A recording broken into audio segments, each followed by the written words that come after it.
नाम का अंग्रेज था इस देश में, प्लासी का युद्ध लड़ा उसने 1757 में। वो सारी कहानी आप जानते हैं, इसलिए मैं रिपीट करना नहीं चाहता, लेकिन जो आप नहीं जानते वो बताना चाहता हूं। प्लासी के युद्ध में अंग्रेजों के सैनिकों की संख्या 350 थी और भारत जिसके खिलाफ ये युद्ध लड़ा जा रहा था उसके सैनिकों की संख्या 18,000 थी। अब कोई किसी से ये कहे कि अंग्रेजों के 350 सैनिक और भारत के 18,000 सैनिक कौन जीतेगा, तो निश्चित रूप से आप कहोगे भारत जीतेगा, और जीतना भी चाहिए। लेकिन इस युद्ध में भारत हारा था और इंग्लैंड जीता था। 350 सैनिक होने के बावजूद इंग्लैंड जीता था। कारण क्या था? उस युद्ध में भारत की तरफ से जो सेनापति था सेना का, उसका नाम था मीर जाफर, और अंग्रेजों की तरफ से जो सेनापति था वो था रॉबर्ट क्लाइव। रॉबर्ट क्लाइव को मालूम था कि मैं युद्ध हार जाऊंगा और मीर जाफर को कॉन्फिडेंस था कि मैं जीतूंगा। तो रॉबर्ट क्लाइव ने मीर जाफर के साथ एक समझौता किया था, और उस समझौते में मीर जाफर को यह कहा गया था कि तुम युद्ध में अंग्रेजों की मदद करो तो हम तुमको बंगाल का राजा बनाएंगे और 1 करोड़ स्वर्ण मुद्राएं भी देंगे। तो मीर जाफर 1 करोड़ स्वर्ण मुद्राओं के लालच में और बंगाल के राजा बनने के लालच में बिक गया था, और उसने देश से गद्दारी की थी। और गद्दारी ये की थी कि उसने भारत के 18,000 सैनिकों का सरेंडर अंग्रेजों के 350 सैनिकों के सामने करा दिया था। ये है सच्चाई युद्ध की। भारत हार गया, इंग्लैंड जीत गया।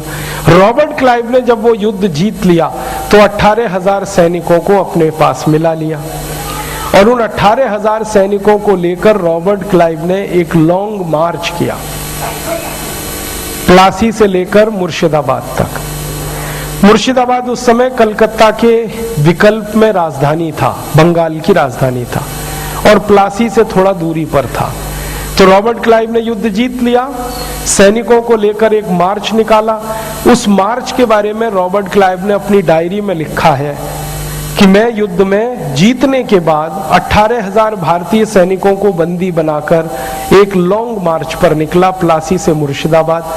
तो मैं घोड़े पर आगे आगे चलता था, मेरे पीछे पीछे 350 सैनिक चलते थे, वो अंग्रेज थे, उनके पीछे 18,000 भारत के सैनिक चलते थे, और उन्हीं में मीर जाफर भी चलता था।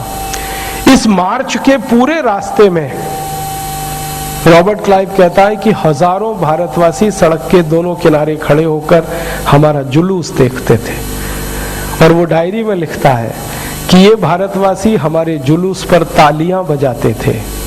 अगर इन भारतवासियों ने मेरे जुलूस पर ताली नहीं बजाई होती और पत्थर का एक एक टुकड़ा उठाकर मुझे मारा होता तो भारत का इतिहास 1757 में ही बदल गया होता।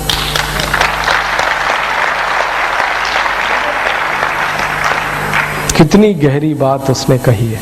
हमने अंग्रेजों को पत्थर उठा के नहीं मारा, उनके जुलूस पर हमने तालियां बजाई।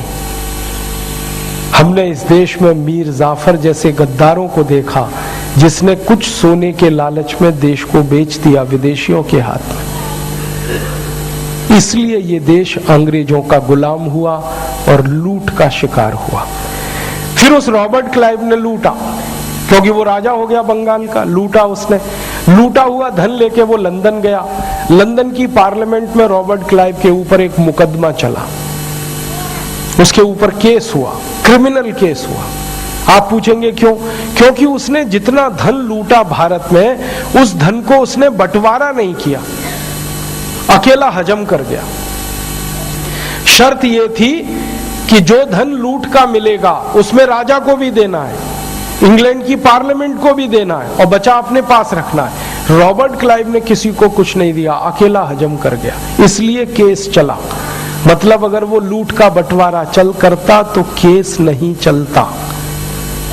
भ्रष्टाचार यहां से पैदा हुआ। रॉबर्ट क्लाइव इस देश में भ्रष्टाचार की अम्मा था, उसने बीज बोया इस देश में भ्रष्टाचार। ले गया धन लूट का, बंटवारा किया नहीं तो मुकदमा चला। मुकदमे में उससे जो सवाल पूछे गए वो बहुत लंबे हैं, मैं एक ही सवाल को कहूंगा। उससे पूछा गया कि तुम भारत से कितना धन लूट कर लाए, तो रॉबर्ट क्लाइव ने कहा मुझे पता नहीं कितना लाया। तो फिर पूछा गया बताओ, अंदाजा बताओ। तो उसने कहा मैंने गिना नहीं। तो नहीं गिना है तो फिर भी बताओ। तो उसने कहा कि आप सोचो तो ये सोच लो कि भारत से लूट का धन लाना आसान काम नहीं था, क्योंकि भारत से लूट का धन लाने के लिए मुझे पानी के 900 जहाज किराए पर लेने पड़े। तो ब्रिटिश पार्लियामेंट में हड़कंप मच गया। उसको पूछा गया तुम लाए क्या हो? तो उसने कहा सोने के सिक्के लाया, चांदी के सिक्के लाया, हीरे जवाहरात लाया, मोती पन्ना माणिक लेके आया। इन सबको लाने के लिए पानी के 900 जहाज किराए पर लेने पड़े। इतना लूट का धन अकेले रॉबर्ट क्लाइव ने लिया इस देश में से। फिर उसको एक सवाल पूछा गया कि ये जो तुम लूट का धन लाए पानी के 900 जहाज किराए पर लेकर, एक जहाज में कितना धन आता है? तो उसने कहा कि एक जहाज में 60 से 70 मीट्रिक टन सोना आता है। ऐसे 900 जहाज में लेके आया। 70,000 किलोग्राम सोने से भरा हुआ एक जहाज, ऐसे 900 जहाज लेके गया रॉबर्ट क्लाइव। इस सोने को आज के हिसाब से अगर हम तौलना शुरू कर दें, आज सोने की कीमत 16,000 रुपए का 10 ग्राम है। आज के हिसाब से तौलना शुरू कर दें तो 300 लाख करोड़ रुपए का सोना निकलता है। अकेला रॉबर्ट क्लाइव ले गया। और रॉबर्ट क्लाइव कोई अकेला नहीं था जो लूट कर गया और भारत का लूट का अध्याय बंद हो गया। रॉबर्ट क्लाइव गया, उसको बाद में इंग्लैंड की पार्लियामेंट ने फांसी की सजा दी, क्योंकि लूटा और पैसा बांटा नहीं। फांसी की सजा होने से पहले उसने अपने आप को गोली मारी और सुसाइड किया था। फिर रॉबर्ट क्लाइव के बाद एक दूसरा लुटेरा आ गया, उसका नाम था वॉरेन हेस्टिंग्स, उसने लूटा। फिर वॉरेन हेस्टिंग्स के बाद तीसरा लुटेरा आ गया कॉर्नवालिस, उसने लूटा। फिर कॉर्नवालिस के बाद चौथा लुटेरा आ गया कर्जन, उसने लूटा। फिर कर्जन के बाद पांचवा लुटेरा आया विलियम वेंटिंग, उसने लूटा। फिर उसके बाद पैथिक लॉरेंस आया, उसने लूटा। ऐसे 84 अंग्रेज लुटेरे आए इस देश में और लूटते ही रहे इस देश को। और उन्होंने जो लूटा उस धन को जब वो लंदन ले गए तो हम गरीब हो गए और हमारे लूट के पैसे से वो अमीर हो गए। हमारी गरीबी का यही एकमात्र कारण है और कोई कारण नहीं। आप इसको सामान्य रूप से यह समझने की कोशिश करिए कि अगर आपका घर कोई लूटे तो आपका घर गरीब होता है, तो देश को कोई लूटे तो देश गरीब होता है। हमारा देश इसलिए गरीब हुआ। और भारत में जो इलाका आपको सबसे ज्यादा गरीब दिखाई देता है, उड़ीसा में, बंगाल में, बिहार में। बंगाल, बिहार, उड़ीसा की गरीबी के बारे में मैं कल्पना नहीं करता था मेरे जीवन में जब तक मैं वहां गया नहीं। ये कौन बच्चा है बहन जी, माता जी, किसका है ये? गरीबी के बारे में मुझे कल्पना नहीं थी। बंगाल, बिहार, उड़ीसा में मैं पहली बार जब कालाहांडी जिले में गया एक व्याख्यान देने के लिए, कालाहांडी भारत का सबसे गरीब जिला कहलाता है, तब मुझे अंदाजा लगा कि गरीबी कितनी है। कालाहांडी में जब मैं व्याख्यान देने के लिए गया तो मेरी सभा में 3 लोग आए, एक मैं खुद, एक माइक लगाने वाला और एक दरी बिछाने वाला। 3 लोग आए थे। हम 3 लोग थे, मैं खुद बोलूं और सुनूं और 2 लोग वो थे। फिर मैंने माइक वाले को पूछा, भैया ये क्यों नहीं आए लोग सुनने के लिए?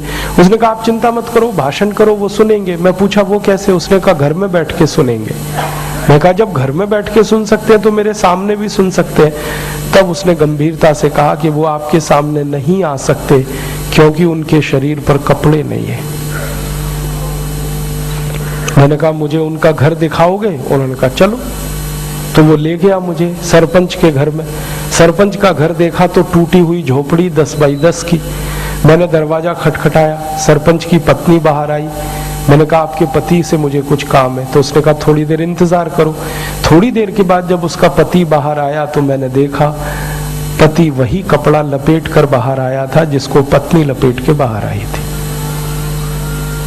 ऐसी गरीबी में इस देश के करोड़ों लोग रहते हैं। और जब अंग्रेजों की लूट के दस्तावेज मैंने पढ़े तब पता चला कि सबसे ज्यादा लूट उसी क्षेत्र में अंग्रेजों ने की है, उड़ीसा में, बंगाल में, बिहार में, झारखंड में। इसलिए सबसे ज्यादा गरीबी भी वहीं दिखाई दे। तो गरीबी का ऐतिहासिक कारण है, हमारी लूट हुई है। अब अंग्रेजों ने एक तो लूट की गैरकानूनी तरीके से, जैसे रॉबर्ट क्लाइव का मैंने उदाहरण दिया, दूसरी लूट की कानून बनाकर, कानूनी तरीके से। अंग्रेजों की संसद में एक बार बहस हुई थी कि भारत को लूटने के लिए क्या क्या कानून बनाए जा सकते हैं। तो विलियम विल्बर फोर्स नाम का एक अंग्रेज था, वो पार्लियामेंट में कह रहा है कि भारत को लूटने के लिए कई तरह के कानून बनाए जा सकते हैं। जैसे भारत में उद्योग ज्यादा चलते हैं, उत्पादन बहुत होता है और दुनिया भर के बाजारों में वो सामान बिकता है, तो भारत में जो उत्पादन हो रहा है वहीं पर एक टैक्स हम लगा दें और वहीं से लूटना शुरू कर दें। तो अंग्रेजों ने भारत के उत्पादन पर टैक्स लगा के लूटना शुरू किया था, जिसको उन्होंने नाम दिया सेंट्रल एक्साइज ड्यूटी। और जब अंग्रेजों ने पहली बार ये टैक्स लगाया 1840 के आसपास, तो 350% सेंट्रल एक्साइज ड्यूटी लगाई। माने 100 रुपए का सामान हम उत्पादन करें तो 350 रुपए अंग्रेजों को देना पड़े टैक्स में। फिर थोड़े दिन के बाद अंग्रेजों की संसद में बहस हुई और उस पर यह बात आई कि भारत के जो व्यापारी उद्योग चलाते हैं और माल बनाते हैं, उनके माल बनाने पे हमने टैक्स लगा दिया, अब ये माल जो बेच रहे हैं इसके बेचने पे भी टैक्स लगा दो, यहां से लूट लो। तो उन्होंने सेंट्रल सेल्स टैक्स लगाया और वहां लूटना शुरू किया। फिर थोड़े दिन में अंग्रेजों की संसद में फिर बहस हुई और उन्होंने कहा कि भारत के व्यापारी जो बेच रहे हैं तो कुछ ना कुछ तो मुनाफा कमा रहे हैं, तो इनके मुनाफे पे टैक्स लगा दो और वहां लूटो। तो उन्होंने इंडियन इनकम टैक्स एक्ट बना के वहां लूटना शुरू किया। फिर बात आई एक दिन पार्लियामेंट में, तो ये तय हुआ कि भारत का व्यापारी कुछ भी बनाएगा, कुछ भी बेचेगा तो सड़क के रास्ते लेके जाएगा, तो सड़क पर लूट लो उसको, तो रोड टैक्स लगा के लूटा।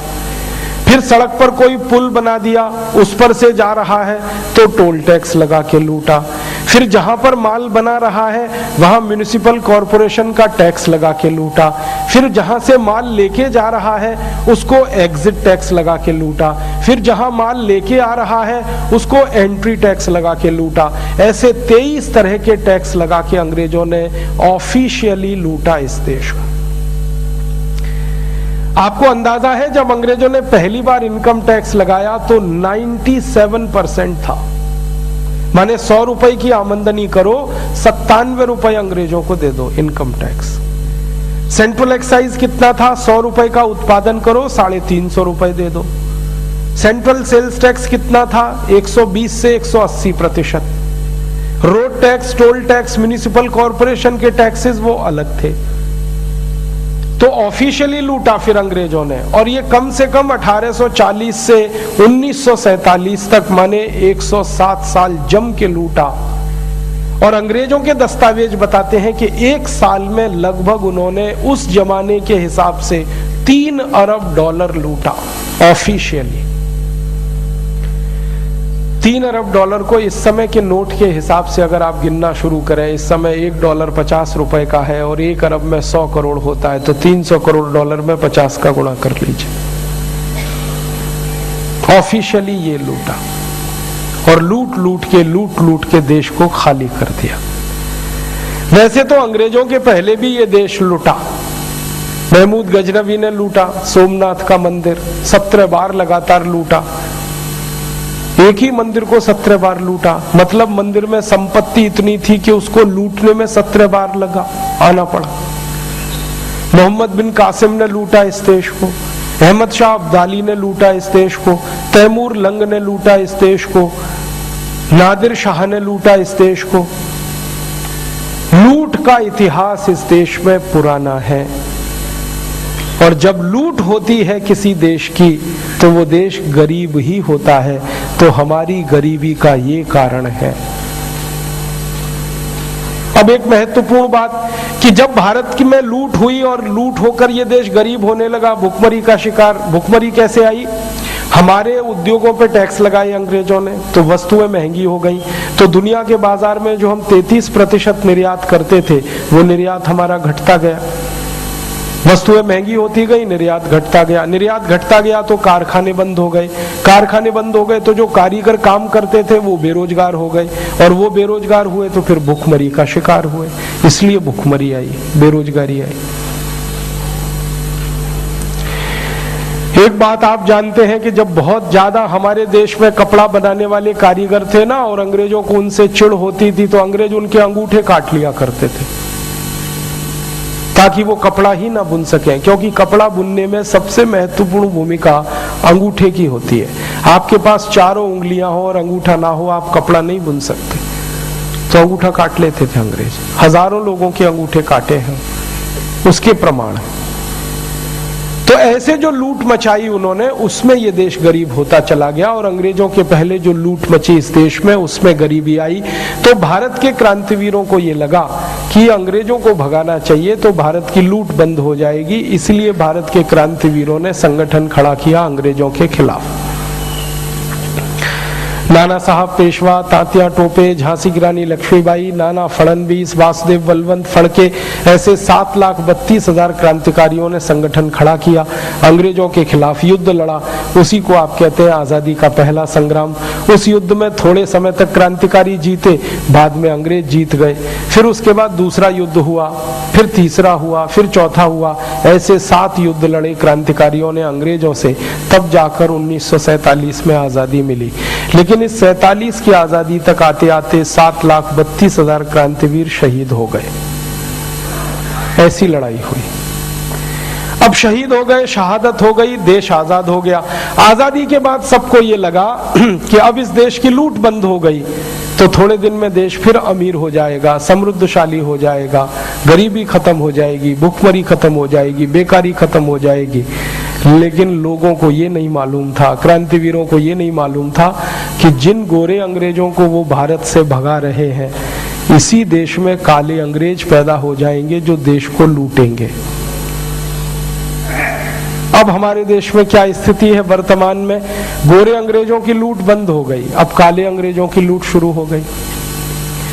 काले अंग्रेज माने हमारे देश में मुख्यमंत्री, हमारे देश के वित्त मंत्री, हमारे देश के वाणिज्य मंत्री, हमारे देश के तमाम मंत्री और उनके साथ काम करने वाले अधिकारी।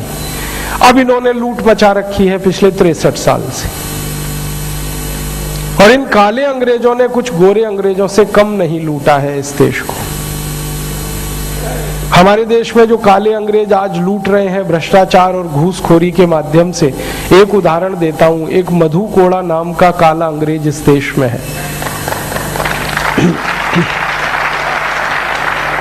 झारखंड नाम के सबसे गरीब राज्य में वो लुटेरा है, सबसे गरीब राज्य है झारखंड। अब झारखंड जैसे गरीब राज्य में वो व्यक्ति 2 साल मुख्यमंत्री रहा, और 2 साल के मुख्यमंत्री काल में उसने 5,600 करोड़ रुपए लूट लिया। अब आप अंदाजा लगाइए कि मधु कोड़ा 2 साल सबसे गरीब राज्य का मुख्यमंत्री होकर अगर 5,600 करोड़ लूट सकता है, तो भारत के सबसे अमीर राज्यों में जो 15-15 साल मुख्यमंत्री रह चुके हैं, उन्होंने कितना लूटा होगा।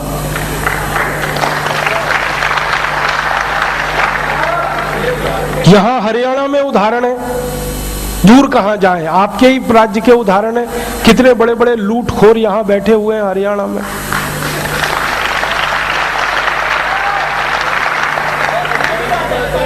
मैंने भारत में देखा, उत्तर से दक्षिण, पूरब से पश्चिम, कि ये जो लूटखोर नेता और भ्रष्ट अधिकारी हैं, 20 साल पहले तक इनकी जिंदगी को अगर आप देखो तो किसी के पास टूटी साइकिल नहीं थी चढ़ने के लिए। आज एक एक के पास 50,000 करोड़ की संपत्ति है, 60,000 करोड़, 70,000 करोड़।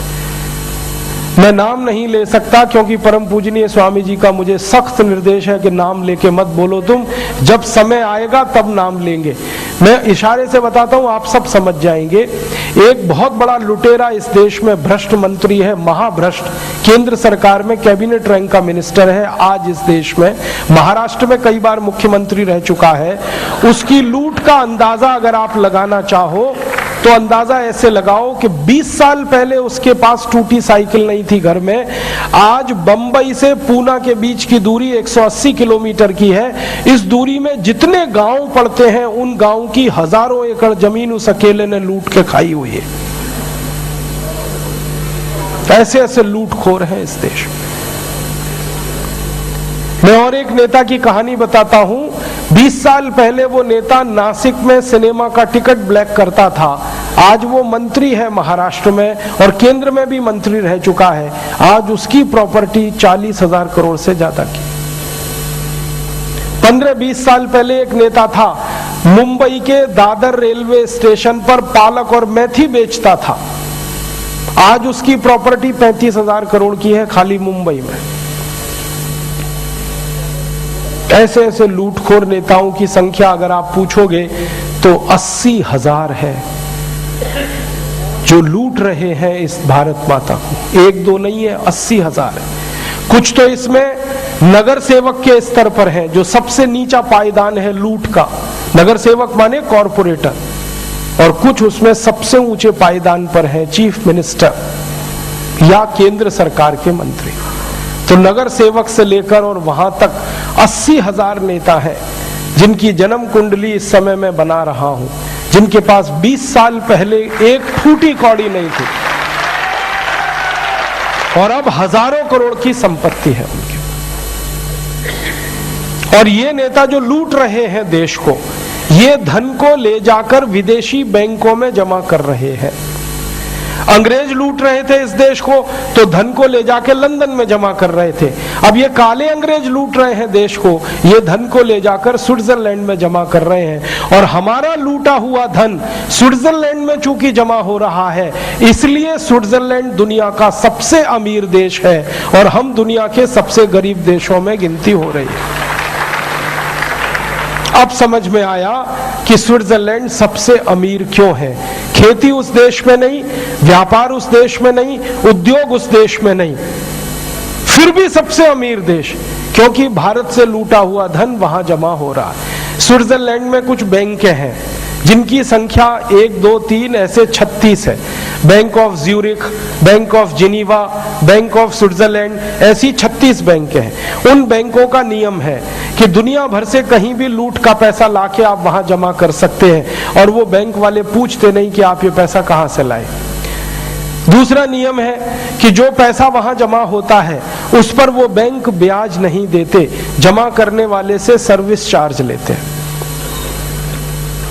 तो भारत के नेता जो धन जमा करते हैं उस पे पैसा नहीं मिलता ब्याज का, उल्टा सर्विस चार्ज देना पड़ता है। तीसरा नियम है कि जो जमा करने वाले घूसखोर नेता मर गए तो बैंक उनका पैसा हड़प लेती है, किसी को नहीं देते।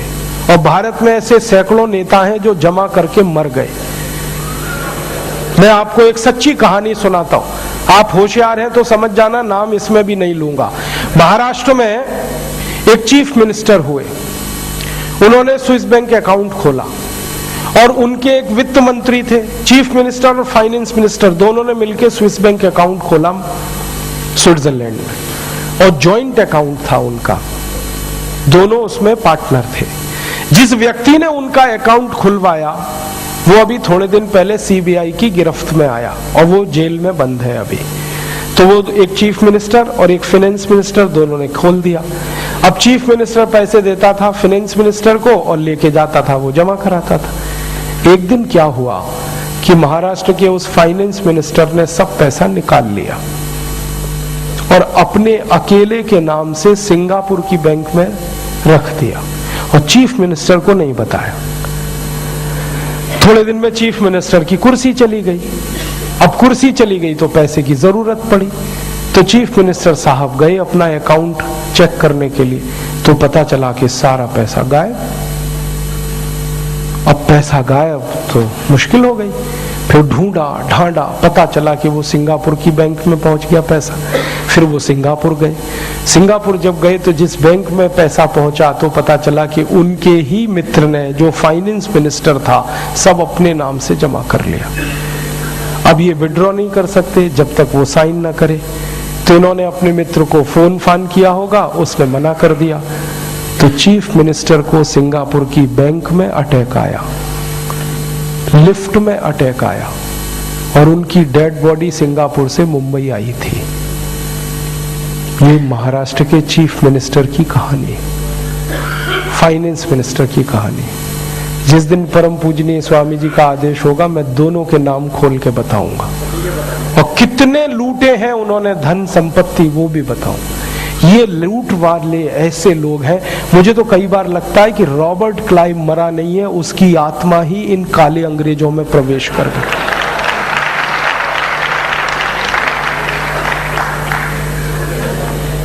ऐसे ही एक लुटेरा अंग्रेज है इस देश में, काला अंग्रेज, उसका नाम बता देता हूं क्योंकि इसकी परमिशन है मुझे।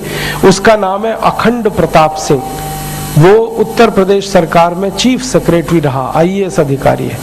उसके घर में अभी छापा पड़ा था सीबीआई का, तो 480 करोड़ रुपए निकला घर में से। उसने जिंदगी भर जो सर्विस की है ना, उसका टीए डीए और एचआरए मिला के 77 लाख बैठता है और उसके घर में से 480 करोड़ निकला।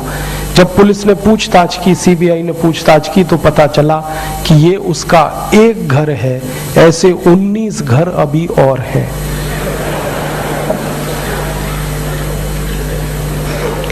माने लूटखोरी में नेता ही नहीं अधिकारी भी शामिल है। और ये धन लूट लूट के जो ले जा रहे हैं, इससे देश में गरीबी आ रही है।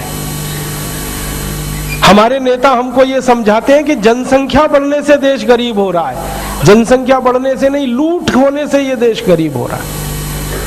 जनसंख्या हमारी बहुत ज्यादा नहीं बढ़ी है। हम जब आजाद हुए तो 33 करोड़ थे, अब हम 115 करोड़ हैं। जनसंख्या 3.5 गुनी बढ़ी है। जब हम आजाद हुए तो 4 करोड़ गरीब थे, अब 84 करोड़ गरीब है। गरीबी 21 गुनी बढ़ी है, जनसंख्या तो 3.5 गुनी बढ़ी है। गरीबी 21 गुनी इसलिए बढ़ी है कि लूट इस देश की 21 गुनी बढ़ी है पिछले 63 साल। अब अंतर इतना ही है, अंग्रेजों ने इनकम टैक्स लगाया, सेंट्रल एक्साइज लगाया और लूटा पैसा और लंदन ले गए।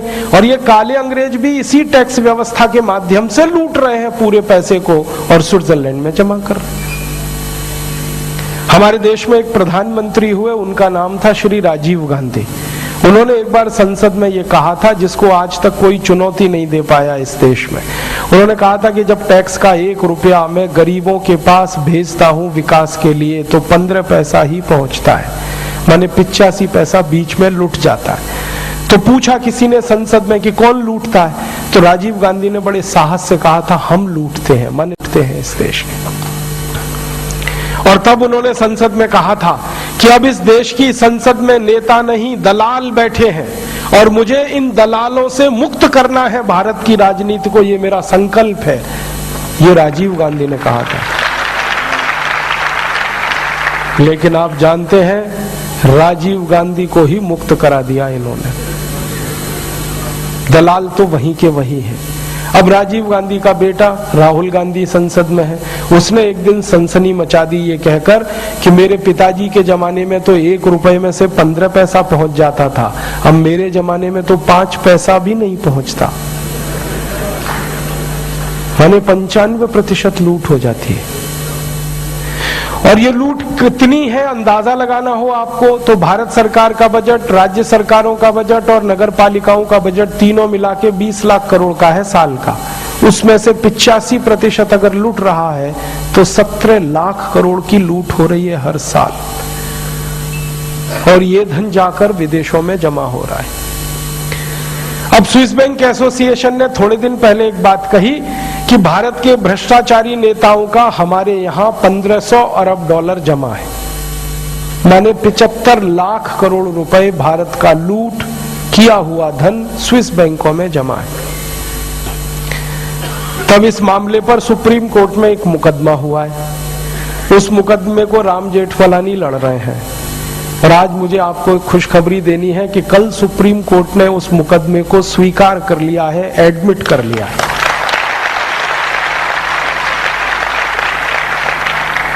अब तक तो वो एडमिशन के स्टेज में था ये केस पिछले 6 महीने से, अब वो एडमिट हो गया है कल। और सरकार को जवाब देना है कि ये 75 लाख करोड़ जो जमा है भारत के भ्रष्ट नेताओं का, इसका डिटेल दो सुप्रीम कोर्ट को। अब देखना है कि सरकार क्या करती। इससे भी गंभीर एक बात कि जब ये मुकदमा हुआ ना सुप्रीम कोर्ट में, उसी समय एक चिट्ठी आई इस देश में जिसने विस्फोट कर दिया। एक दुनिया में बहुत छोटा सा देश है, उसका नाम है लिचेस्टन, बहुत छोटा सा देश, भारत के किसी गांव से भी छोटा। उस देश में भी कुछ ऐसी बैंकें हैं जहां पर घूस का पैसा जमा होता है। तो लिचेस्टन के प्रधानमंत्री ने भारत के प्रधानमंत्री को एक चिट्ठी लिखी और वो चिट्ठी लीक हो गई, अखबारों में छप गई। चिट्ठी में पता है क्या लिखा है? लिचेस्टन का प्रधानमंत्री भारत के प्रधानमंत्री को कह रहा है कि आपके भ्रष्ट नेताओं का जो खाता हमारे बैंकों में है, इसको आप जल्दी बंद करा दो और वापस ले लो ये पैसा, नहीं तो हम इन बैंकों को बंद करने वाले हैं। अब प्रधानमंत्री की हालत खराब है, करें क्या? अगर लिचेस्टन की सरकार की माने और खाते जब्त करें तो उनकी सरकार जाती है, क्योंकि घूसखोर लुटेरे तो उनके आसपास भी बहुत है। और जो उनकी बात नहीं माने तो वो लिचेस्टन वाले सब खातों को सीज करके पैसे को ले लेंगे। वो चिट्ठी लीक हो गई अखबारों में, तो हमारे जैसे लोगों ने ढूंढना शुरू किया कि स्विस बैंक के अलावा भी पैसा है बाहर के बैंकों में, वो कितना है? तो उसका अब तक जानकारी मिली है कि 35 लाख करोड़ और जमा है, माने 110 लाख करोड़ लूट का भारत का पैसा विदेशी बैंकों में है। रॉबर्ट क्लाइव ने 300 लाख करोड़ लूटा था आज के हिसाब से, हमारा 110 लाख करोड़ इन काले रॉबर्ट क्लाइवों ने लूट लिया पिछले 63 साल। अब ये धन जमा है और ऐसे ही देश लुटता रहेगा तो गरीबी ही आएगी। अब मैं और एक गहरी बात कहने जा रहा हूं आपसे। अंग्रेजों ने भारत में लूट करने के लिए एक सिस्टम बनाया था, क्योंकि गुलामी जो आई थी ना वो एक सिस्टम से आई थी, और लूट भी हुई थी तो वो एक सिस्टम से हुई थी। सिस्टमैटिक लूट हुई है, ऐसे ही नहीं हुई है हाफेजार्डली, सिस्टमैटिक लूट हुई है। इनकम टैक्स का उन्होंने सिस्टम बनाया, सेंट्रल एक्साइज का सिस्टम बनाया, टोल टैक्स का बनाया, रोड टैक्स का बनाया। ये पूरे सिस्टम को अंग्रेजों ने बनाया लूटने के लिए। दुर्भाग्य से यही सारा का सारा सिस्टम अभी भी चल रहा है इस देश में। और एक बात कहता हूं आपसे, अंग्रेजों ने जो लूट का सिस्टम बनाया इसमें कुछ अधिकारी नियुक्त किए उन्होंने। अंग्रेजों ने एक कानून बनाया था सन 1860 में, जिसका नाम है इंडियन सिविल सर्विसेज एक्ट। इस कानून के आधार पर उन्होंने एक अधिकारी की नियुक्ति की थी, उसको वो कहते थे कलेक्टर। कलेक्टर का माने जो धन इकट्ठा करे, अंग्रेजी का शब्द है ना COLLECT, कलेक्ट। कलेक्ट माने इकट्ठा करना, कलेक्टर माने इकट्ठा करने वाला। क्या? धन। किससे? भारत के लोगों से। तो भारत के लोगों से धन इकट्ठा करके अंग्रेजों के कोष में जमा करे, इसके लिए अधिकारी नियुक्त किया था कलेक्टर, और उसके लिए कानून था इंडियन सिविल सर्विसेज एक्ट। आजादी के 63 साल के बाद वही अधिकारी अब DM के नाम से पहचाना जाता है, और हरियाणा में उसको डिप्टी कमिश्नर कहते हैं। वो अंग्रेजों के जमाने का कलेक्टर है। कुछ बदला थोड़ी है हमने, कानून भी वही है, इंडियन सिविल सर्विसेज एक्ट। उसमें बस इतना ही एक शब्द बदला है, इंडियन एडमिनिस्ट्रेटिव एक्ट। तो लूटने वाला कलेक्टर, कलेक्टर के ऊपर एक कमिश्नर बनाया अंग्रेजों ने, और कमिश्नर शब्द आया है कमीशन से।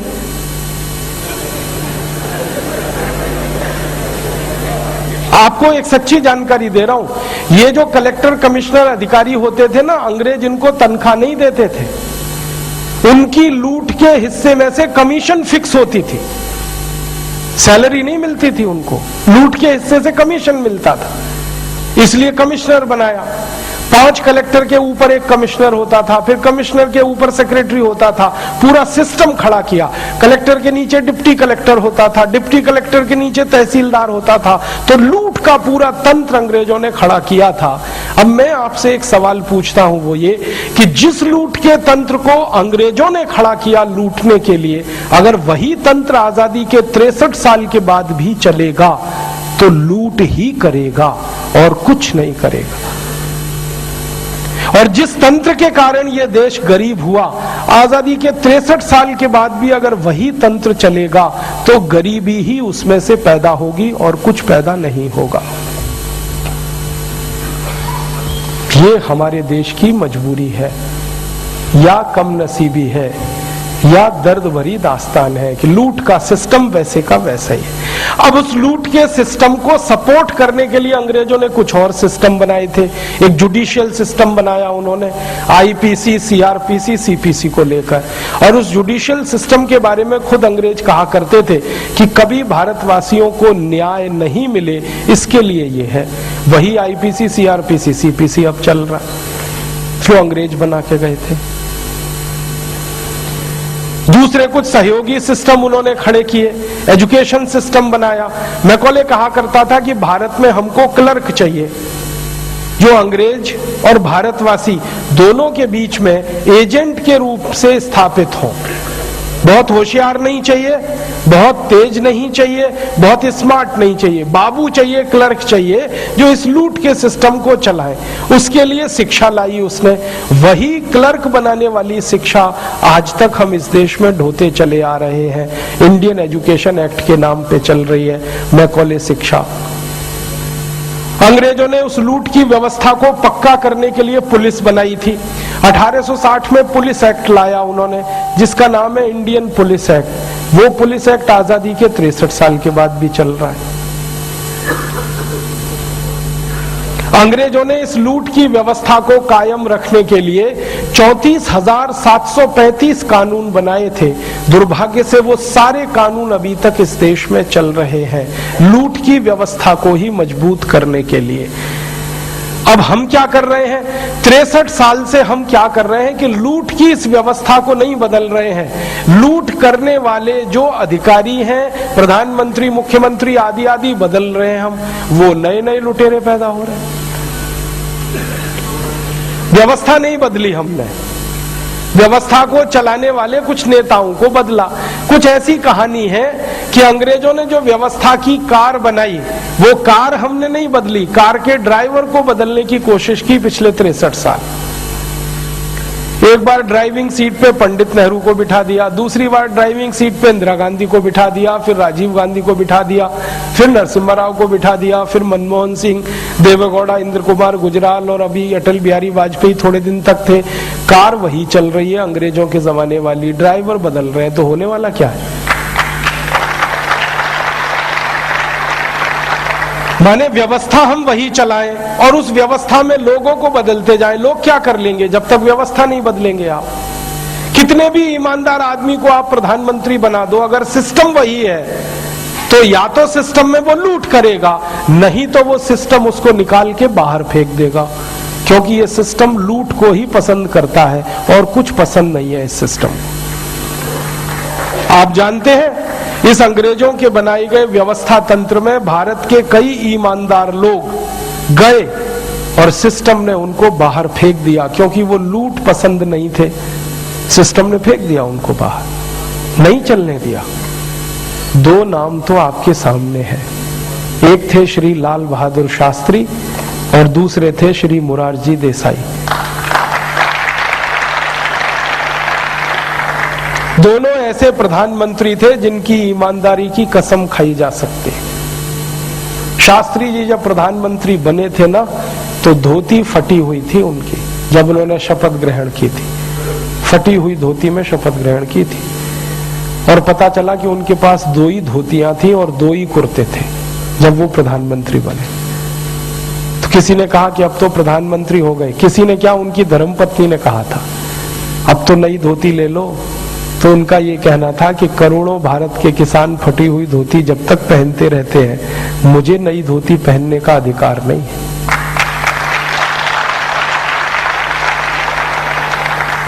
ऐसे ईमानदार प्रधानमंत्री जब घुसे सिस्टम में, तो सिस्टम ने उनको बर्दाश्त नहीं किया, निकाल के फेंक दिया, मार डाला, हत्या कर दी उनकी। अब तक सारी दुनिया को यह बताया गया कि शास्त्री जी की मृत्यु हुई थी हृदयघात से, और मैं 20 साल से ये चिल्ला रहा हूं। मेरी पुरानी कैसेट अगर आप सुन लें तो उसमें आपको पता चलेगा कि वो मरे नहीं थे, हत्या की गई थी उनकी, मर्डर था। क्योंकि रूस में ताशकंद में जब वो गए पाकिस्तान से समझौता करने के लिए, तो शाम तक वो स्वस्थ थे और रात को अचानक से मर गए। तो भारत में जब रिपोर्ट रिलीज हुई थी तो ये कहा गया था कि उनको हार्ट अटैक हुआ। हार्ट अटैक उनको हो नहीं सकता क्योंकि बीपी उनका नॉर्मल था, शुगर उनको थी नहीं, ब्लड प्रेशर उनको था नहीं, हाइपरटेंशन था नहीं, हाइपोटेंशन था नहीं, शुगर थी नहीं, अटैक हो ही नहीं सकता। कोलेस्ट्रॉल नॉर्मल था, ट्राइग्लिसराइड नॉर्मल थे। जब वो गए थे तो उस समय उनके सारे चेकअप हुए थे, उसकी रिपोर्ट दिल्ली में दर्ज है, वो सब मैंने देखी है। वहां तो ये हुआ था कि रात में जब उन्होंने बातचीत पूरी की पाकिस्तान के साथ, तो उनका एक रसोइया उनके साथ रहता था हमेशा, जिसको वो साथ लेके जाते थे, और उनका नियम था कि किसी दूसरे के हाथ का बना हुआ खाना नहीं खाते थे, वो रसोइये के हाथ का ही खाते थे। उनके रसोइये का ताशकंद में अपहरण हुआ, कुछ लोग उसको पकड़ के ले गए और उस रसोइये की जगह पर एक दूसरे व्यक्ति को रसोइया बना दिया गया। और शास्त्री जी अक्सर रात को दूध पीते थे, खाना नहीं खाते थे। अक्सर रात का खाना उन्होंने तब से छोड़ा हुआ था जब से अमेरिका के साथ उन्होंने एक समझौता रद्द किया था। अमेरिका से आप जानते हैं लाल रंग का गेहूं आता था PL 480 योजना के तहत, शास्त्री जी ने वो गेहूं लेना बंद कर दिया था, तो देश में गेहूं की कमी आ गई थी। तो देश के लोगों को शास्त्री जी ने अपील की थी कि गेहूं की कमी है और मैं अपमानजनक शर्तों पर अमेरिका से गेहूं नहीं ले सकता, तो सारा देश मेरी मदद करे, सप्ताह में एक दिन लोग व्रत करें, उपवास करें। तो भारत के करोड़ों लोगों ने सोमवार को व्रत रखना शुरू कर दिया था। ऐसे थे शास्त्री जी। और जब लोगों को व्रत करवाया तो खुद भी व्रत करते थे, तो शाम का खाना नहीं खाते थे, खाली दूध पी के सोते थे। तो रात को उनके दूध में जहर मिला दिया गया। और किसने मिलाया? नकली रसोइया जो उनका रखा गया, असली रसोइयों का अपहरण करके, और उनके असली रसोइये की बाद में हत्या की गई थी। ये सारे सबूत भारत सरकार के पास है, लेकिन सरकार इनको लोगों को बताने से डरती है, क्योंकि उस हत्या में ऐसे कई बड़े लोगों का हाथ है कि जिनके चेहरे खुल जाए तो शक्ल दिखाना मुश्किल हो जाएगा। कारण एक ही था कि सिस्टम में शास्त्री जी फिट नहीं थे, क्योंकि वो बहुत ईमानदार थे। ये सिस्टम ईमानदार लोगों को बर्दाश्त नहीं करता, क्योंकि ये लूट का सिस्टम है, इसमें ईमानदार आदमी रह ही नहीं सकता। और दूसरा उदाहरण मोरारजी देसाई का है, जिनकी सरकार 2.25 साल भी नहीं चल पाई और गिरा दी गई। तो लूट के सिस्टम में तो लुटेरा ही फिट बैठेगा। आप ये जान लो कि इस लूट के सिस्टम में कोई 10 साल, 15 साल, 20 साल राज कर रहा है, तो वो सिस्टम के साथ चल रहा है, इसलिए 15-20 साल राज कर रहा है। क्योंकि सिस्टम लूट रहा है तो वो भी लूट रहा है, बस अंतर इतना है कि उसमें बंदर बांट हो रही है।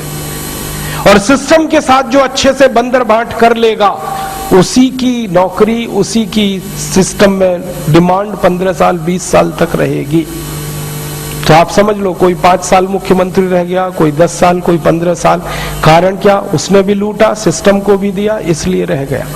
ईमानदार को तो ये सिस्टम रहने ही नहीं देता। अब हमारे सामने गंभीर प्रश्न है, यक्ष प्रश्न है। वो ये है कि ये लूट की व्यवस्था जैसे चल रही है, इसको ऐसे ही चलने दिया जाए।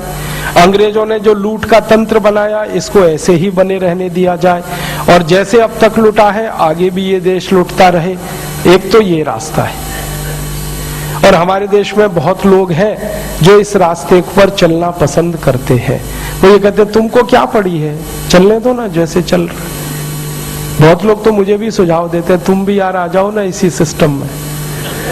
हाँ, मैं आपको बिना नाम के कहता हूं कि मुझे ऐसे 20 ऑफर आ चुके हैं कि हम तुमको MP बनाते हैं ना, यहां से टिकट ले लो, तुम भी आ जाओ ना इसमें, राज्यसभा से ले लो, लोकसभा से ले लो, तुम्हारी चॉइस की टिकट ले लो। मैं पूछता हूं फिर क्या? उसने कहा कहीं से भी जीत जाओगे, तुम्हारे लिए क्या मुश्किल है। और वो ऑफर यही देते, आ जाओ तुम भी, लूटो इसको, हम लूट रहे तुम भी लूटो।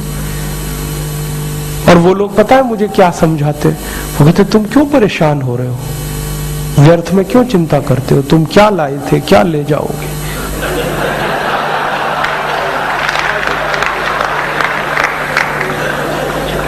वो तो मुझे इतनी बड़ी फिलॉसफी समझाते हैं, जो हो रहा है अच्छा हो रहा है, आगे होगा और भी अच्छा होगा, तुम व्यर्थ क्यों चिंता करते हो, तुम क्या लाए थे क्या ले जाओगे, लगो ना लूटने में तुम भी।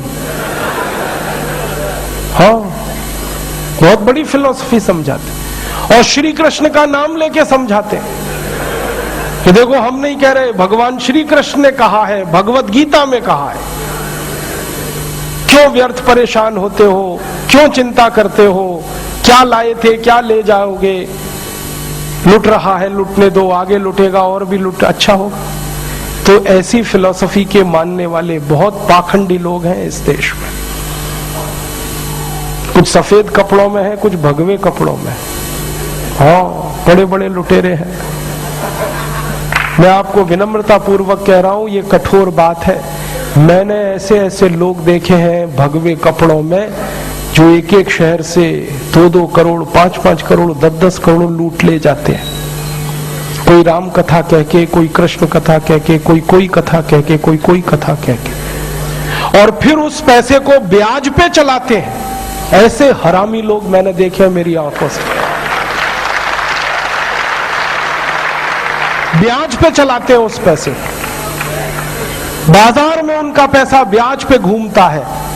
आपसे वो पैसा इकट्ठा करते हैं, आरती उतारते हैं, आप उनके चरणों का पानी धो के पीते हैं और उनकी आरती की थाली में आप डालते हैं, वो करोड़ों रुपए लेके जाते हैं। राम की कथा कहते हैं, राम के वन गमन का वर्णन करते हैं और उनके दुखों का वर्णन करते हैं, और ऐसे दुख का वर्णन, ढल ढल ढल ढल आंसू बहते हैं उनके आंख से।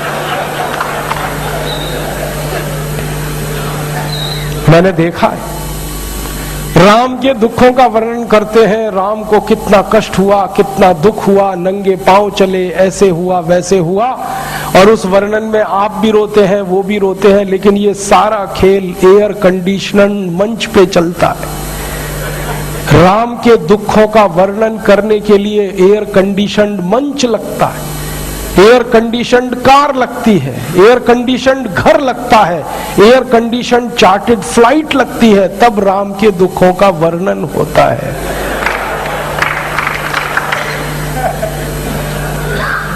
और एक एक शहर से 10-10 करोड़ 20-20 करोड़ 50-50 करोड़ लूटते हैं। आप उन्हें पूज्य कहते हैं, मैं उनको छोटा रॉबर्ट क्लाइव कहता हूं।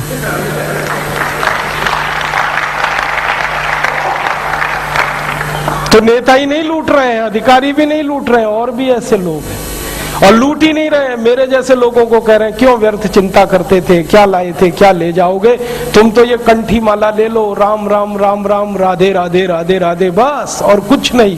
तुम्हारा कल्याण, देश का कल्याण, राधे राधे राधे राधे राम राम, बस हो गया। ऐसे लोग हमको निकम्मा बना रहे हैं, आलसी बना रहे हैं, प्रमादी बना रहे हैं, कमजोर बना रहे हैं, फैले हुए हैं पूरे देश में। तो एक तो ये है रास्ता कि तुम क्या चिंता करते हो, जो हो रहा है अच्छा हो रहा है, आगे भी होगा और अच्छा होगा, तो तुम भी लग जाओ इसी लूट में। और एक दूसरा रास्ता है, वो दूसरा रास्ता थोड़ा कठिन है, कठोर है। वो भगत सिंह वाला रास्ता है, ऊधम सिंह वाला रास्ता है, चंद्रशेखर वाला रास्ता है, अशफाक उल्लाह वाला रास्ता है, महात्मा गांधी का रास्ता है, लोकमान्य तिलक का रास्ता है। और वो कहा करते थे कि ये ठीक नहीं हो रहा है, अंग्रेज लूट रहे हैं, तो इस लूट को बंद कराना है और अंग्रेजों को भारत से मार के भगाना है। एक दूसरा रास्ता है। अब भगत सिंह, ऊधम सिंह, चंद्रशेखर ने गोरे अंग्रेजों को मारकर भगाया, तो हमारे पास एक दूसरा विकल्प है कि हम इन काले अंग्रेजों को इस देश से मारकर भगाएं, तभी इस देश में इस लूट की व्यवस्था को बंद किया जा सकता। मुझे दुख और तकलीफ इस बात की है कि मैं अगर हिसार में आऊं और आपसे ये कहूं कि मुझे हिसार के किसी म्युनिसिपल स्कूल में चपरासी बना दो, तो आप कहोगे राजीव भाई आपकी क्वालिफिकेशन क्या है, और मैं कहूं मेरी कोई क्वालिफिकेशन नहीं है, तो आप मुझे म्युनिसिपल स्कूल का चपरासी भी नहीं बनाओगे। और कल को मैं हरियाणा का चीफ मिनिस्टर बन के आ गया, तब क्या करोगे? उसी जीरो क्वालिफिकेशन पर मैं हरियाणा का अगर चीफ मिनिस्टर बनकर आया तो आप मेरे गले को मालाओं से लाद दोगे और जिंदाबाद इतनी करोगे तो सारा शहर बहरा हो जाए। ये विडंबना है हमारे देश की। जिस व्यक्ति को मिनिमम क्वालिफिकेशन के आधार पर किसी स्कूल का चपरासी नहीं बनाया जा सकता, वो व्यक्ति मुख्यमंत्री हो सकता है, राज्यपाल हो सकता है, प्रधानमंत्री हो सकता है, राष्ट्रपति हो सकता है। विडंबना इस देश की पता है क्या है? जिस व्यक्ति ने जिंदगी में कभी खेत में हल नहीं जोता वो कृषि मंत्री। सालों साल इस देश में शिक्षा मंत्री ऐसे लोग रहे जो कभी स्कूल नहीं गए पढ़ने के लिए। मैं बस नाम नहीं ले रहा हूं, बाकी आपको सब पता है। इस देश में एक व्यक्ति ने जिंदगी में कभी चाय की दुकान नहीं चलाई, वो देश का वर्षों वर्षों वाणिज्य मंत्री रहा, जिसने दुकान नहीं चलाई कभी। फाइनेंस का जिसको ABCD नहीं आता, वो सालों साल इस देश में वित्त मंत्री रहता है। जिसने कभी अपने बेटे और बेटियों को भारत की सेना के लिए भेजा नहीं कुर्बान होने को, वो देश का रक्षा मंत्री हो सकता है। और जिसको अपनी रक्षा करने के लिए सैकड़ों जवान लगते हैं, वो देश की क्या रक्षा करेगा? सोचो आप। जिस व्यक्ति को जिंदगी में कभी विज्ञान और तकनीकी का अंतर पता नहीं है, वो साइंस और टेक्नोलॉजी का मंत्री हो सकता है। और जिसको इनमें से कुछ भी पता नहीं है, वो प्रधानमंत्री हो सकता है इस देश।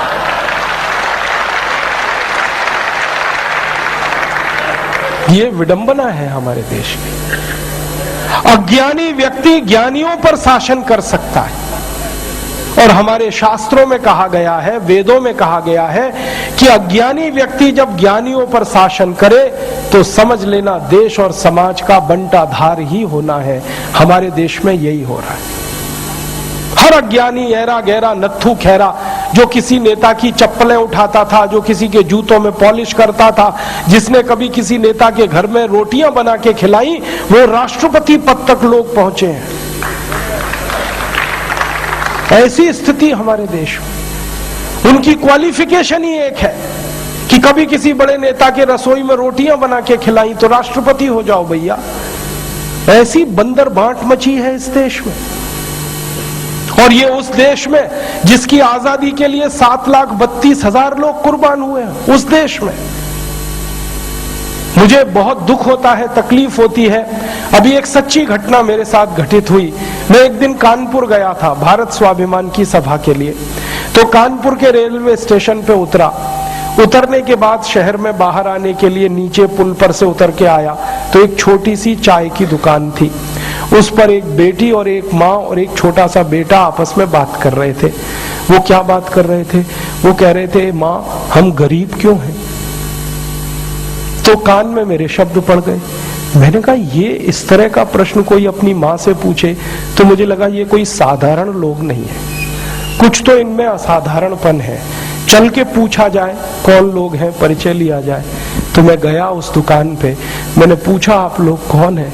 तो उन्होंने कहा कि हम तात्या टोपे के परिवार के लोग।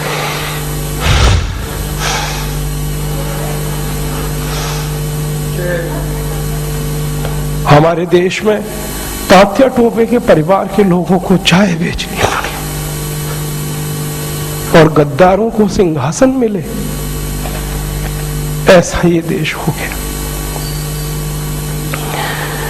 जिन लोगों ने तात्या टोपे को मरवाया था वो इस देश में मुख्यमंत्री रह चुके हैं, आपको मालूम है। और एक एक राज्य के नहीं, 2-2 राज्य के मुख्यमंत्री रह चुके हैं। तात्या टोपे का गुप्त पता जिन गद्दारों ने अंग्रेजों को बताया था, उस खानदान के कई लोग इस देश में मंत्री रह चुके हैं। झांसी की रानी लक्ष्मीबाई को जिन्होंने मरवाया था वो इस देश में मंत्री रह चुके हैं। और तात्या टोपे जिन्होंने जवानी लगा दी देश के लिए, उनके परिवार के लोग चाय बेच रहे हैं। ये देश है और ये अब बर्दाश्त नहीं होता। और ये बर्दाश्त होना भी नहीं चाहिए किसी को। क्यों बर्दाश्त होना चाहिए? ऐसा देश तो हमने कल्पना कभी की नहीं थी। तात्या टोपे ने कभी कल्पना नहीं की थी कि ऐसा देश बनेगा। झांसी की रानी की कभी कल्पना नहीं थी, चंद्रशेखर की कल्पना नहीं थी। चंद्रशेखर जैसे क्रांतिवीर ने इस देश की क्या कल्पना की होगी। एक कहानी सुनाता हूं कि वो घर से भाग गए थे 13 साल की उम्र में। माता पिता बहुत गरीब थे, खाने को घर में नहीं था, घर छोड़कर भाग गए, बनारस आ गए, क्रांतिकारियों के संगठन में शामिल हो गए और उसी संगठन ने थोड़े दिन के बाद काकोरी कांड किया था और खजाना लूटा था। तो धन आ गया, थोड़ा सा पैसा आ गया। तो चंद्रशेखर को उनकी माँ और पिता का संदेश आया कि जो पैसा तुम्हारे पास आया है इसमें से कुछ हमें भी दे दो, हमारी गरीबी में काम आएगा।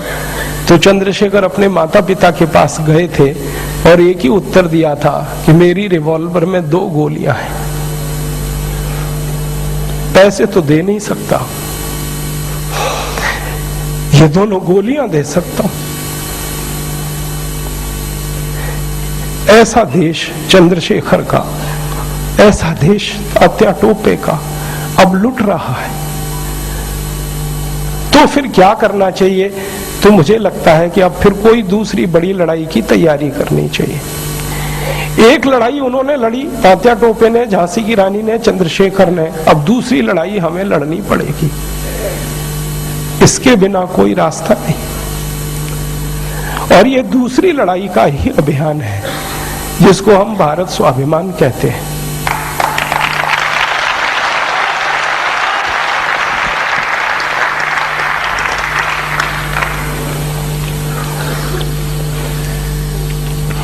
इस भारत स्वाभिमान के अभियान का एकमात्र लक्ष्य है, एकमात्र उद्देश्य है शहीदों के सपनों का भारत बनाना, शोषण मुक्त भारत बनाना, लूट मुक्त भारत बनाना, भ्रष्टाचार मुक्त भारत बनाना, ऐसा भारत बनाना जो फिर से समृद्धशाली बने, फिर से संपत्तिशाली बने।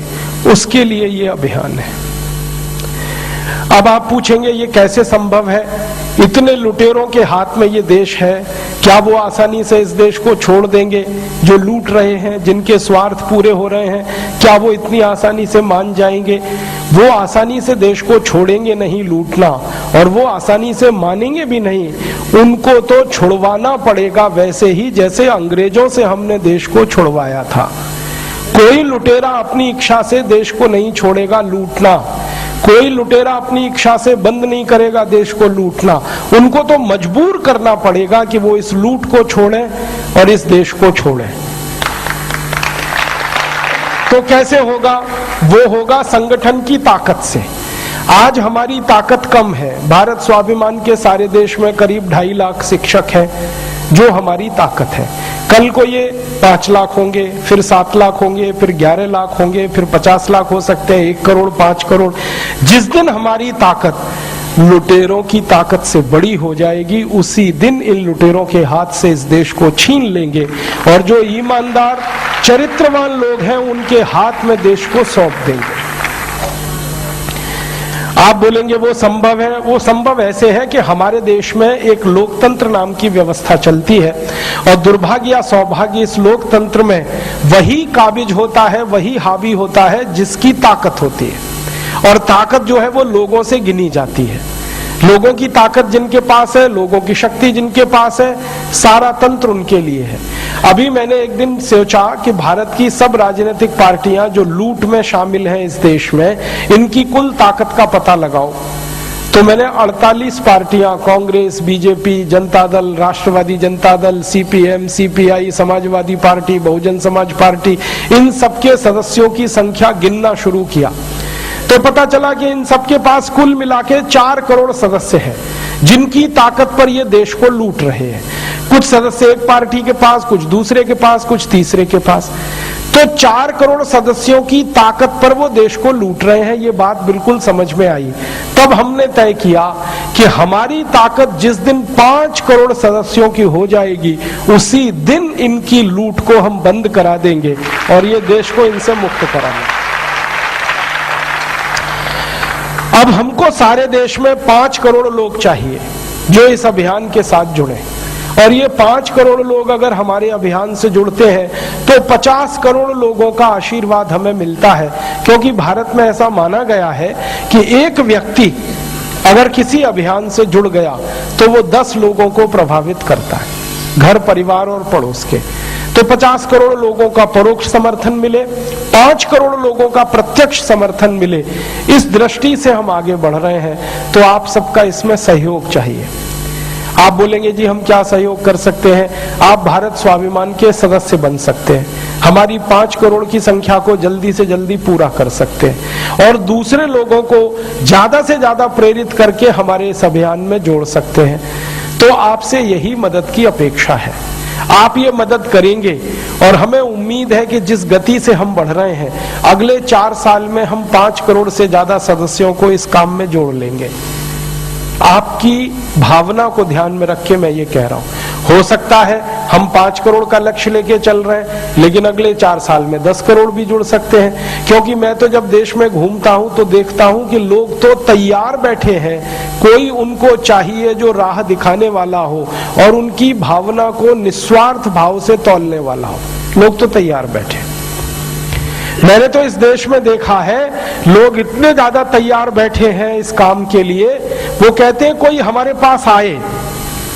इस देश में क्रांतिकारियों का समर्थन करने वालों की और क्रांतिकारियों का सहयोग करने वालों की कोई कमी नहीं है। जब अंग्रेजों का शासन चलता था, जब सारे कठोर कानून लागू थे, तब भारत के लोग क्रांतिकारियों की मदद करने में पीछे नहीं हटे, तो अभी भी नहीं हटेंगे, ये तो पक्का है। मैं तो हैरान हो जाता हूं ये सुनकर और जानकर कि महात्मा गांधी को आखिरी क्रांतिकारी माने और स्वामी दयानंद सरस्वती को प्रथम क्रांतिकारी हम माने, तो इस पीरियड में स्वामी दयानंद सरस्वती से लेके महात्मा गांधी के बीच में 480 करोड़ रुपए लोगों ने दान किया था आजादी लाने के लिए, और उस समय का 1 रुपया आज के 300 रुपए के बराबर। तो इसका मतलब लोगों ने समर्थन दिया था, सहयोग दिया था, तभी तो इतना बड़ा स्वतंत्रता संग्राम हुआ 1857 का। 1857 का स्वाधीनता संग्राम 350 जिलों में हुआ था और 350 जिलों में 4.25 करोड़ लोगों ने अंग्रेजों से लड़ाई लड़ी थी, प्रत्यक्ष और परोक्ष रूप से।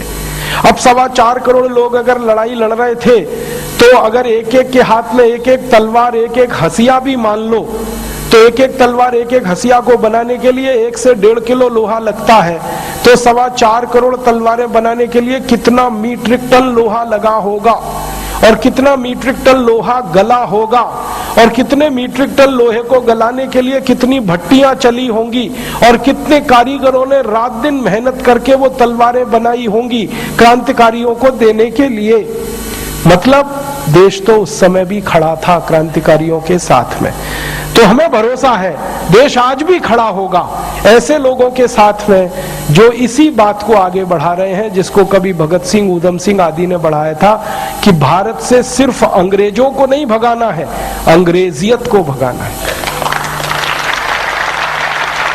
हमारे तो क्रांतिकारियों के सामने भी ये विकल्प था। अंग्रेजों ने, आपको मालूम है, ऑफर किया था कि ये जो सत्ता चल रही है इसमें हमारे साथ शामिल हो जाओ, तुम भी लूटो हम भी लूटे। सारे क्रांतिकारियों ने साफ मना किया था कि इस लूट की व्यवस्था में हमें शामिल नहीं होना, हमें संपूर्ण आजादी चाहिए, संपूर्ण स्वराज्य चाहिए। और जिस क्रांतिकारी ने ये बात सबसे पहले कही थी ना, उन्हीं का नाम था नेताजी सुभाष चंद्र बोस। आपको मालूम है उनके जीवन की विडंबना क्या थी? उनको आईसीएस की नौकरी में सेलेक्ट होना पड़ा उनके पिताजी की इच्छा की पूर्ति के लिए। पिताजी चाहते थे कि बेटा मेरा कलेक्टर बने, और बेटे को बार बार वो ताना मारते थे कि तू बन नहीं सकता, तेरी होशियारी कम है, तेरे पास तैयारी नहीं है, इसलिए बहाना बनाता रहता है। तो बेटे ने अपनी पात्रता सिद्ध करने के लिए परीक्षा दी आईसीएस की, और उस जमाने में आईसीएस की परीक्षा देने के लिए 4-4 साल लोग पढ़ाई करते थे। नेताजी सुभाष चंद्र बोस ने सिर्फ 7 महीने पढ़ाई की थी, और उतनी पढ़ाई में उन्होंने आईसीएस के टॉपर की लिस्ट में 4थी पोजीशन पाई थी। उस जमाने में आईसीएस टॉप करना किसी भारतीय लड़के के लिए तो संभव ही नहीं था, क्योंकि अंग्रेज टॉप किया करते थे उस परीक्षा में। वो पहले भारतीय व्यक्ति थे जिनको 4था स्थान मिला टॉपर लिस्ट में। बड़ी मजेदार घटना है, वो लंदन गए थे, कैम्ब्रिज यूनिवर्सिटी में एडमिशन होके आईसीएस में बैठे थे। तो जिस दिन रिजल्ट आया ना, तो उनके सहयोगी गए थे रिजल्ट देखने के लिए, वो नहीं गए। तो उनके सहयोगियों ने नाम देखा तो कहीं नहीं मिला, तो उनको आके कहा कि तुम तो पास ही नहीं हुए। तो उन्होंने कहा ठीक है, कोई बात नहीं, पास नहीं हुए। शाम को सेक्रेटरी आया, ब्रिटिश गवर्नमेंट के एक डिपार्टमेंट का सेक्रेटरी आया कि तुम्हारा नाम पास होने वालों में नहीं है, टॉपर वाली लिस्ट में है, और वो लिस्ट अभी तक लगी नहीं। अब सुभाष चंद्र बोस को दुविधा हो गई कि मैं तो आईसीएस हो गया, अब मुझे कलेक्टर होना पड़ेगा, कलेक्टर माने लूटना पड़ेगा, लूट का कुछ हिस्सा अंग्रेजों को देना पड़ेगा।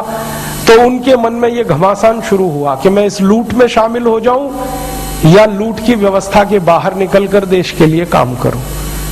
अंत में उनके दिल ने कहा कि तुमको तो लूट में शामिल होना नहीं है, क्योंकि तुम्हारा जन्म इसके लिए हुआ नहीं है। उन्होंने नौकरी को रिजाइन किया। जब उन्होंने इस्तीफा लिखा था तो ब्रिटिश सिस्टम में हड़कंप मच गया था, क्योंकि भारत में कई लड़के पहले आईसीएस बन चुके थे, किसी में हिम्मत नहीं हुई थी इस्तीफा देने की। उन्होंने दिया, और इस्तीफे में जब उन्होंने लिखा तो यही लिखा था कि इस तंत्र में मैं शामिल इसलिए नहीं हो सकता कि मेरी भारत माता की लूट के लिए ये तंत्र बना है, और मैं मेरे देश को लूटूं ये मेरा दिल मुझे गवाही नहीं देता, मैं इसलिए छोड़ रहा हूं। रिजाइन किया, बोरिया बिस्तर समेट के भारत वापस आ गए। पिताजी के दिल पर वज्रपात हो गया कि बेटे ने आईसीएस को लात मार दी। तो बेटे ने पिता को समझाया कि इस नौकरी में तो मैं लात ही मारूंगा हर बार, जब तक भारत को लूटने की व्यवस्था ये करेगा तंत्र, तब तक मैं इसमें शामिल नहीं हो सकता। इसलिए चंद्रशेखर आजाद ने आईसीएस को छोड़ा, और जैसे ही आईसीएस छोड़ी उन्होंने, तो सारा देश उनके लिए खड़ा हो गया। जब वो लंदन से वापस आए थे ना, उस समय पानी के जहाज चला करते थे, बंबई में उतरे थे, जो हुजूम बंबई में निकला था, गजब के लोग थे वो। तो उन्होंने उसी दिन कह दिया था कि अब तो भारत आजाद हो जाएगा। क्यों? जब मुझे समर्थन देने के लिए इतने लोग भारत में हैं, तो मैं जब गांव-गांव जाऊंगा तो कितने लोग खड़े हो जाएंगे। उसी कॉन्फिडेंस से, उसी आश्वासन पर उन्होंने आजाद हिंद फौज का गठन किया था, वो भी भारत से बाहर जाके। और जब फौज बनाई थी तो माताओं ने अपने मंगल सूत्र उतार के उनको दान किए थे। एक माँ उनके पास आई थी अपने अंधे बेटे को लेके कि इसको फौज में ले लो, तो उन्होंने कहा इसको तो दिखाई नहीं देता। तो बेटे ने क्या कहा कि दिखाई तो नहीं देता, लेकिन आपकी फौज में आ जाऊंगा तो दुश्मन की एक गोली तो कम कर ही दूंगा।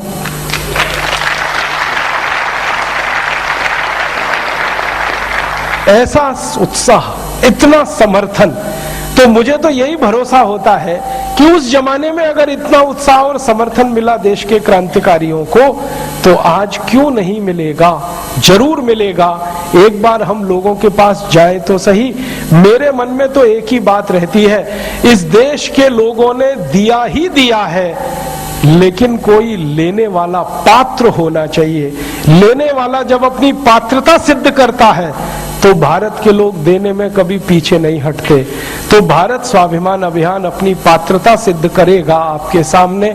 आप इसको भी भरपूर समर्थन दीजिए, सहयोग दीजिए, आर्थिक सहयोग दीजिए, सदस्य के रूप में सहयोग दीजिए। और इस स्वाभिमान, भारत स्वाभिमान की पात्रता क्या है?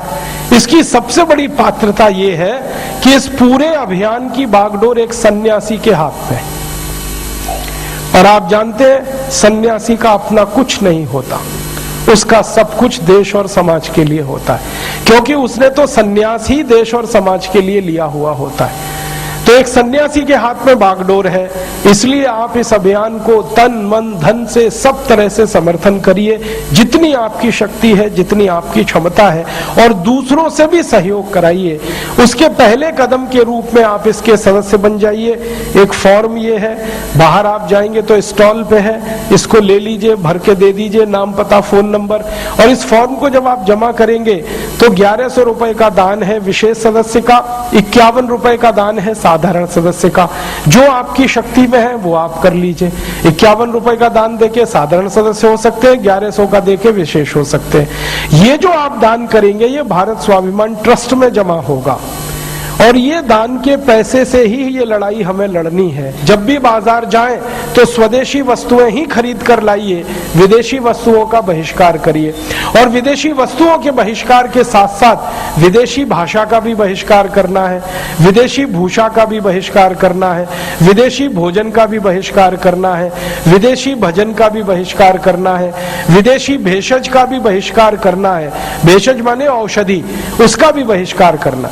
विदेशी औषधि माने एलोपैथी, उसका बहिष्कार करें और आयुर्वेदिक दवाओं से अपना इलाज करें, योग और प्राणायाम से अपना इलाज करें।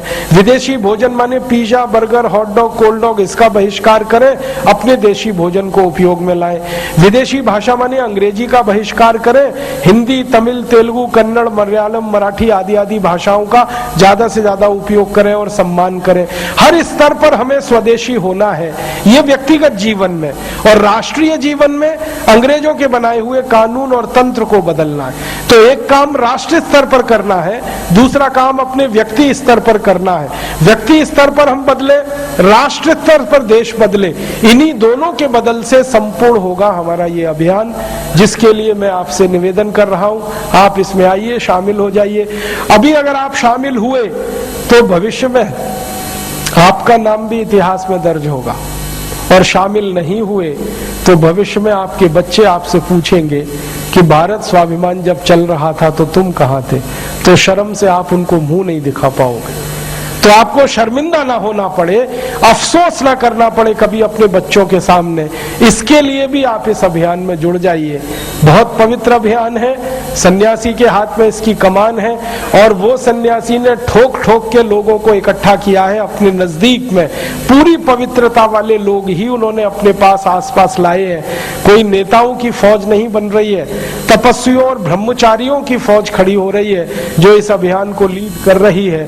इसलिए इस अभियान की पवित्रता की गारंटी है और इसकी शुचिता की भी गारंटी है। आप सब सहयोग करें, आपका प्यार मिले, इसी भावना के साथ आपका आभार व्यक्त करता हूं, धन्यवाद देता हूं और आपसे हाथ जोड़कर माफी मांगता हूं कि मेरी कुछ बातों ने अगर आपको बहुत ज्यादा भावनात्मक बनाया हो, इमोशनल बनाया हो, तो मुझे माफ करेंगे, क्योंकि मैं खुद इमोशनल हो गया तो शायद आप भी हो गए होंगे। परम पूजनीय स्वामी जी ने मुझे कह रखा है इमोशनल होना नहीं और दोनों को, सामने वालों को इमोशनल करना नहीं। तो मुझसे अगर ये गलती हुई है तो मुझे क्षमा करेंगे, माफ करेंगे। मैं आप सबसे इस उम्मीद के साथ वापस जाना चाहता हूं कि अगली बार अगर मैं हिसार में आऊं तो ये सभागार छोटा पड़े सभा करने के लिए, ऐसी एक बड़ी सभा हो जिसमें यहाँ के लोग किसी मैदान में न समा पाए, इतने सदस्य हमारे पास हो जाएं। बहुत बहुत आभार, बहुत बहुत धन्यवाद। मैं बोलूंगा भारत माता की, आप सब बोलेंगे जय।